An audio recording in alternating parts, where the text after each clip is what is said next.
Welcome to Tenor Tech, where I solve the problems you didn't even know you had. You start by opening Device Manager directly and preparing drivers. This saves time and avoids interruptions. Right-click Start, then choose Device Manager so you're in the admin interface immediately. Make sure the driver package, or INF file, is on your local drive. Windows needs a clear path to install.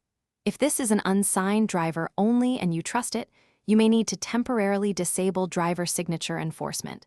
Otherwise, keep security enabled. Once done, proceed to add hardware in the next step.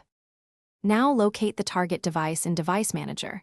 Expand the appropriate category or choose Action, then add legacy hardware if it's not listed.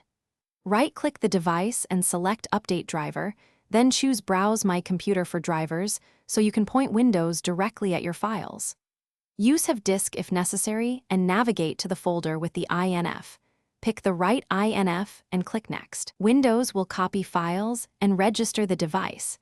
This step configures drivers and hardware resources for proper operation. Finish by verifying the device has no yellow warning icon and that functionality is restored. Test the hardware to confirm.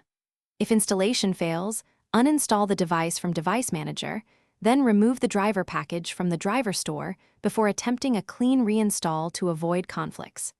Make sure to reboot between attempts so Windows clears cached driver states.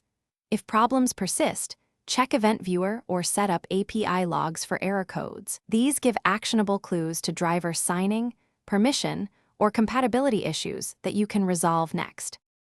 Thanks for watching. Subscribe to keep your life in tune.